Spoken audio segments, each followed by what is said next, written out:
Tonight on Newswatch 12 at 11, Talent City Hall was buzzing today as the Public Arts Committee displayed the work of local artists in the heart of the city. Find out more about this opportunity for local artists. Plus, find out what you need to know about school bus laws and essential tips to protect your child this year. And a shooting in Alabama left 4 people dead and at least 17 others injured. Details on the tragic event are coming up next on Newswatch 12 at 11, starting right now. Watching out for you. This is Newswatch 12 at 11. Hello, and thank you for choosing Newswatch 12 at 11. I'm Samantha Cadera. As we are wrapping up the first official day of fall, let's check in to see what our conditions will be for our first week of fall. Now, your first forecast.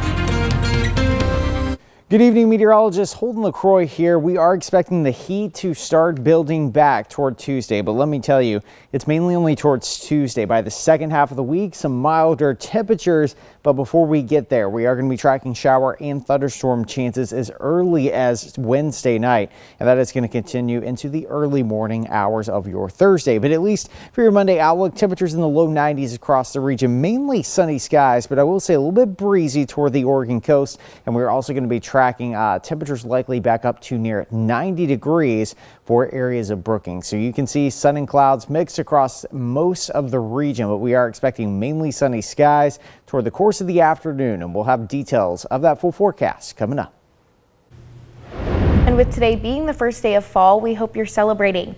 We are recapturing the excitement from this weekend's Scarecrow and Harvest Festival at Hanley Farm in Central Point. The festival was a huge success, with guests embracing the fall festivities. Families came together to make their very own scarecrows and participate in a variety of fun activities. Well, we're just thrilled with a gorgeous weekend, and that's been very special, and then having so many people come out and enjoy the event. Also got to enjoy pumpkin painting, apple bobbing, and even cider making, a perfect way to kick off the fall season. Talent City Hall was extra vibrant today as the Public Arts Committee showcased a local artist's work in the heart of the city. Newswatch 12's Rocky Walker has more on this opportunity for artists in the community. Here at Talent City Hall, local artists get the opportunity to showcase and even sell their work in partnership with the Talent Public Arts Committee. I'm hoping that more artists get to show their work here. It's a great space. Today, the Talent Public Arts Committee held their open gallery, showcasing the art of local artist Megan Young, bringing people from the community in to look at her work. TPAC has been hosting local artists' work in the City Hall for years, but within the past year started these open house days to invite the community in to see the works. While this provides a space and platform for the artists showcased, they hope they could bring more for the local art community moving forward. I have so many hopes.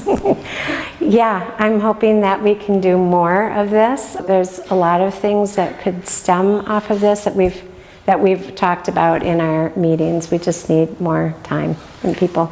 Artists have their work hanging for 3 months at a time and have an open house to show the community their pieces. The next artist will be taking over the space in October, with the next open gallery expected not much long after. While they have the space filled out for the next year into 2026, they always invite local artists to get involved with the work they do.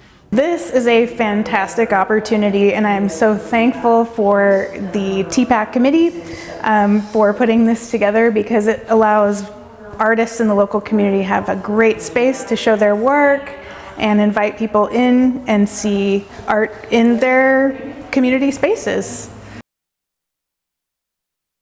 Our local veterans from the Honor Flight returned to the Rogue Valley Airport today. They arrived at 2:22 p.m. after a meaningful trip to Washington, D.C., where they visited memorials dedicated to their service. For many of these heroes, this was their first welcome home. The Old Guard formed a flag line to honor them, and the community turned out in force to show support. Honor Flight of Oregon is a nonprofit organization that provides no-cost trips for Southern Oregon veterans, allowing them to reflect on their sacrifices and celebrate their legacy. And after 2 years, the Rainy Falls Trail has reopened. Repairs were made along the 2-mile trail Rum Creek Fire, but BLM urges caution. Steep drop-offs, rattlesnakes, and poison oak are just some of the remaining risks. Rural Metro Fire also warns visitors of frequent injuries on the trail and note there is no service or cell service. They say it's best to know the risks and have a plan just in case. And today was the last day of the Montague Hot Air Balloon Festival. If you're like me and didn't get the chance to make it down there, here's a look at the balloons that painted the sky this weekend. The iconic Smokey Bear balloon was there along with many other balloons. With food, craft vendors, and daily events, it looked like a good time. We'll definitely be looking forward to the festival's return.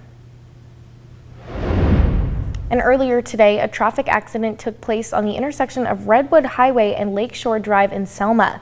The Illinois Valley Fire District, along with 3 ambulances from AMR Josephine County, responded to a 2-vehicle accident involving 4 patients who were transported to a local hospital. Oregon State Police and the Josephine County Sheriff's Office were also dispatched to the scene, with OSP handling the investigation. All lanes of travel were closed during the incident but have since reopened. And with back to school in session, you may have noticed your commute becoming slower and with stop-and-go traffic. That's because children are out and about making their way to school bus stops. It's against the law not to stop for a school bus with flashing red lights. Do not pass the bus and always be on the lookout for children crossing the road. The Klamath County School District has school buses with cameras to capture license plates and drivers of violators. Failure to stop for a bus with safety lights is a Class A traffic violation, resulting in a minimum fine of $440. Some tips to keep your child safe are to arrive at the bus stop 5 minutes early, keep belongings stowed in a backpack, watch for bus driver signals, and always look both ways before crossing. The East Rim Drive along Crater Lake has reopened to the public after construction concluded for the season. Visitors can now enjoy the scenic beauty of Crater Lake and all that the Rim Drive has to offer. The entirety of the Rim Drive will remain open until November 1st or until the first significant snowfall, whichever comes first. Make sure to get out and experience this drive, a true staple of Southern Oregon beauty while you can. And tomorrow, the 173rd Fighter Wing will conduct night flying operations starting tomorrow, Monday, September 23rd at Kingsley Field. The 173rd Fighter Wing will begin night flying operations at Kingsley Field, scheduled between 5 p.m. and 11 p.m. from tomorrow through Wednesday. These flights are a crucial part of the training curriculum for student pilots, providing valuable experience in nighttime conditions. Residents in the area can expect increased aviation activity during these hours, and your understanding and support are appreciated as the 173rd Fighter Wing prepares the next generation of skilled aviators.